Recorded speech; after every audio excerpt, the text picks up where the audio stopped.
Hold on. Good morning, everybody. Alright, so as you can tell, I'm gonna wake this monster up real quick, let her get up to operating temperature, and then work on the side project.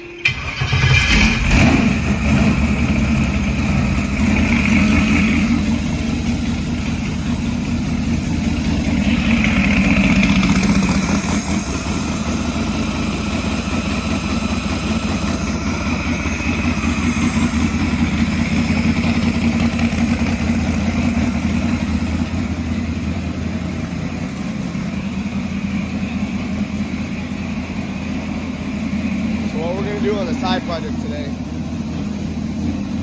I have to run the wiring through the hole that we drilled or the sleeve up onto the motor so that we have it kind of where it needs to go. I can start doing everything else that I gotta do. I'm gonna kind of get started on that. I'm gonna draw the time lapse, but it's not gonna be a lot of fun to see it because I have a little tiny hole and I can feed that big ass harness through. So it's curled up in that little corner, hating life for like a half hour. So now that the little monster is not making a ton of noise in the background, you guys can probably hear me a little better. My voice is all screwed up from having an absolute blast at Busch Gardens yesterday. Huge shout out to Angel and Tyler for setting that up for my birthday. I appreciate it. So we're gonna put a harness through the hole over there and lay it on the motor. This is gonna involve me hating life for a while because I have to fish the plugs through there, and they're all the way at the bottom. It's kind of a pain in the dick. So I'll set y'all up on a time lapse, but I promise nothing for good views or content in this portion because it's just gonna suck a lot. But we'll get to it.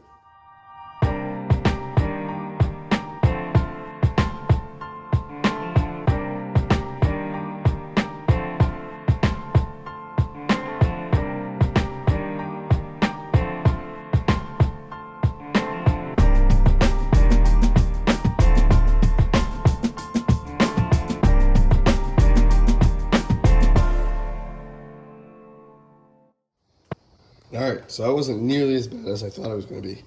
It went through that hole real nice. So, you can see stuff's kind of laid out.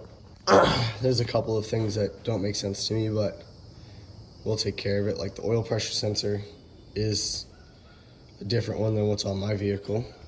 So if you see this one here, let's go take a look at Little Red. Because I haven't put the hood back on. I let her cool off when she's done.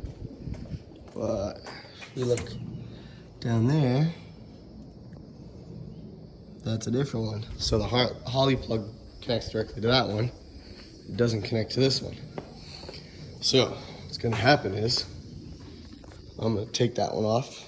I'm gonna steal the one off that car, and we'll switch them. Because that motor's coming out anyways. So I can at least get this thing fired up. I have to get under the car and do the crank sensor plug, which is behind the starter and all that stuff, because I didn't think ahead and have it connected before we put the starter on, which is not a big deal. I can take the starter up. It's 2 bolts. So we'll do that, but I'm gonna get bolts, the hardware for the cylinder heads, so I can bolt the connectors. These here that are very specifically labeled, only connect to the cylinder head. Now, some people put them behind here, which is fine. That works great, but they're kind of a pain in the ass to get on and off. So I like to put them in these holes that come on the side of the head. There's one right here, and then there's one further down that I'm gonna use on that side. Just so it's easier to put on and off if I need to, and verify that it's still tight after some driving and whatnot. So that's what I'm gonna do there. But I'm gonna grab some zip ties and stuff and zip tie that cable up to that cowl piece to keep the harness up and out of the way. I'm not fully sure. I mean, I have plenty of slack for this to do what it's doing. And it'll come up like this. These are just power taps and in and outs, which I'm probably not gonna use on this vehicle, so they'll stay like this. Those are just the wiring for fuel pump, tack, and a power wire, which is not a huge deal. The fuel pump wire we will be using, the tack wire we will not. This car does not have a tack. And then the power wire obviously needs to be connected. This is a terrible group of wiring from Holley, okay? because this red wire right here gets forgotten all the time. Literally all the time. I did it. I've had friends call me complaining their car wouldn't start. They did it. This is just a fused red wire. But when you put it with a tack and the fuel pump wire, you think this needs to go to that. Well, if you run a manual switch and don't run this fuel pump wire and just run this, if you don't connect this wire, your shit doesn't run because this is your coil and injector wire. This is power to coil and injectors. So again, I've had a lot of phone calls and a lot of posts on Terminator and whatnot that over this stupid red wire because they put it in this bundle and it's just labeled fuse, and people think they don't need to connect it, so they don't because they're not using these wires, and then boom, the car doesn't run because this fucking red wire. So red wire has to be connected to a fuse source. We will do that. It'll probably run back inside. Not really worried about that. Odd coil plugs, which is fine, or sorry, odd knock sensor, which we're not going to use, so that'll get tied up and out of the way. Even knock sensor we're not using, that'll get tied and up out of the way. I think I'm going to clean up the coil pack brackets and then mount the coil packs after that. So we'll get to that. So for reference, hot dog down the hallway. We're gonna put 175 or 170 over the tire. Oh my God.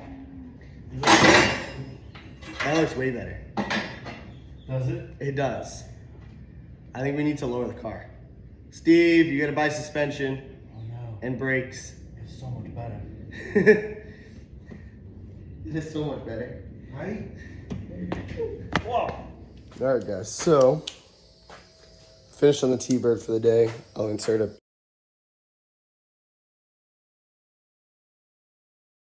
picture here. We have some stuff I need to address. And it's more or less my own stupidity type stuff. So, jumped over. I pulled the cam out of the 5.3. I'm getting ready to pull rods. I want to inspect the rods and pistons. My phone's telling me it's dying. I'm going to inspect rods and pistons and bearings and all that stuff before I go home for the day. Get a little rest before I go to work tonight. So, you can join me while I disassemble the aluminum 5.3 that's going in the car.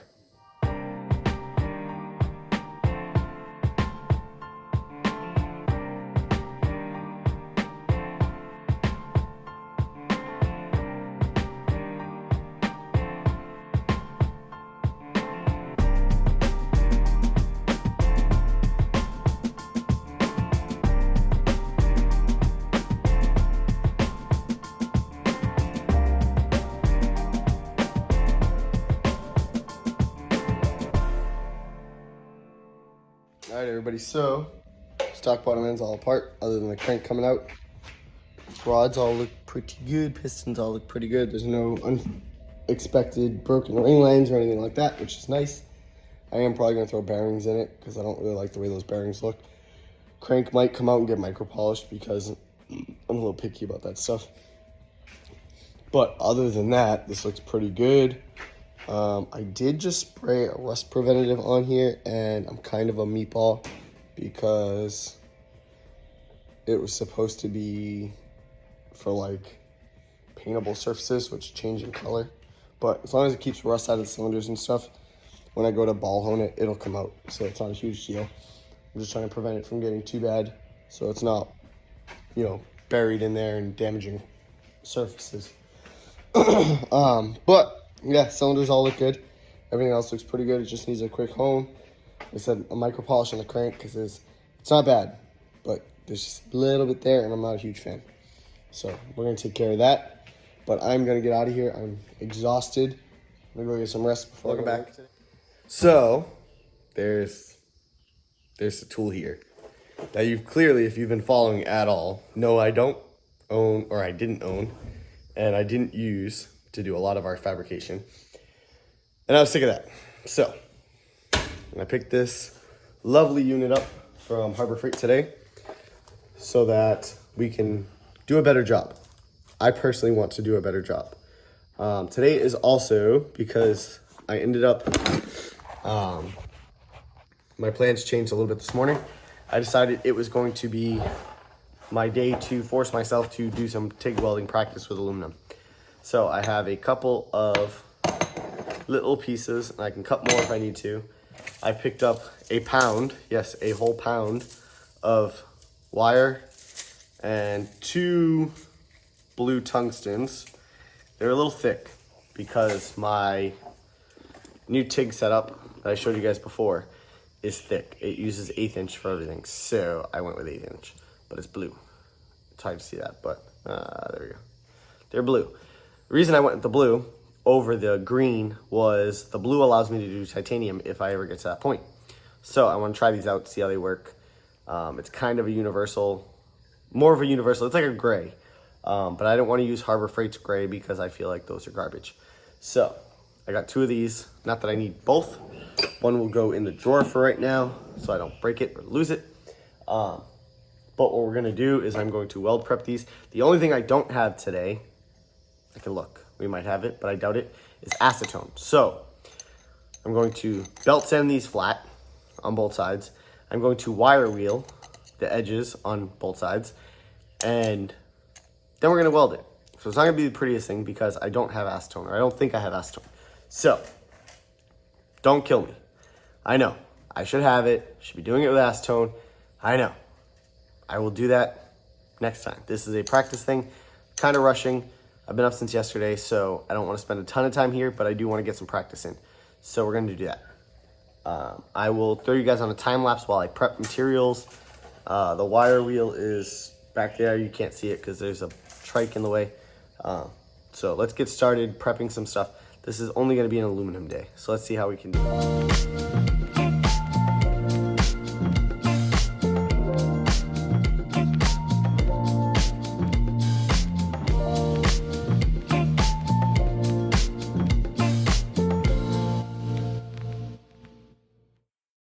All right, so this will be our first attempt at TIG welding aluminum with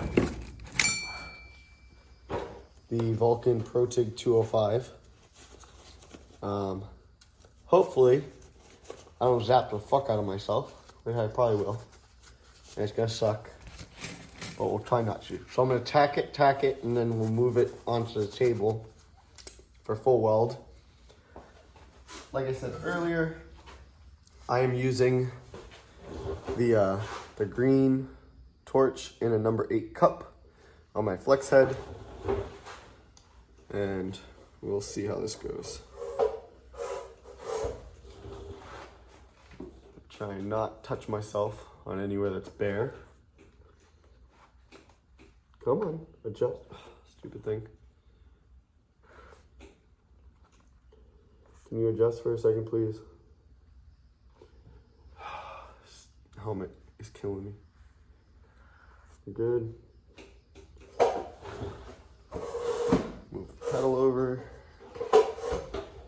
ABCs of welding. Always be comfortable. You know what I don't ever get the chance to do? Be comfortable.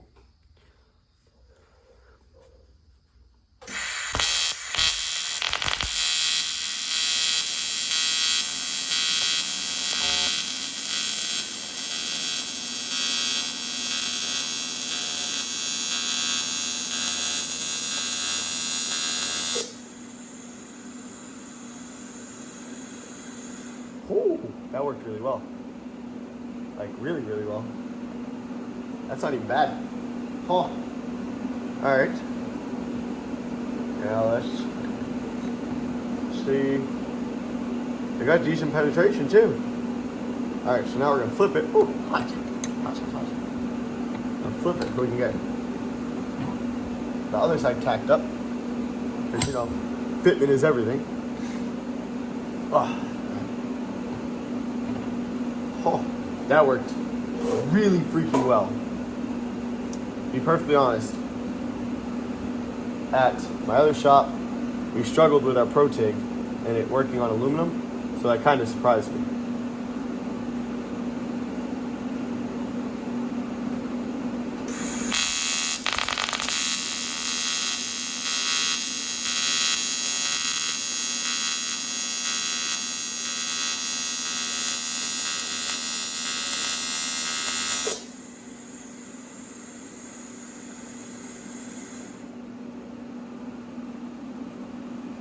Oh.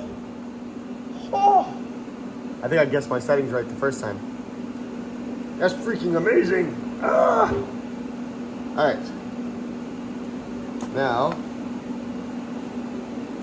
everything that's got to do with this connection away from my person so I don't electrocute myself, because that's the worst part of aluminum, is zapping yourself. But let's take a look at my first two aluminum welds. One, two, and ready? Ready, let's look. Oh damn, look at that penetration though.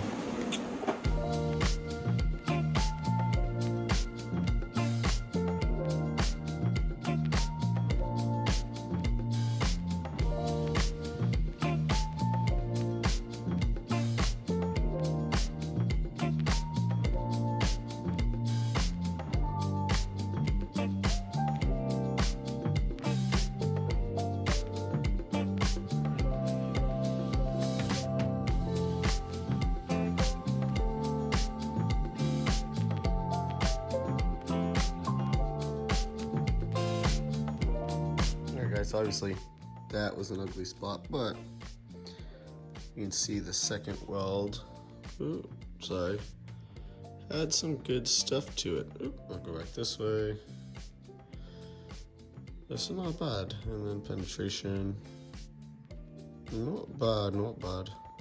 Well, that's gonna be it for today. The GFI keeps breaking on me. And I don't know why, because like I did that whole one and fine, and then I came to this side and it hates life. So I like that one right there. That's really nice. It's nice and flat.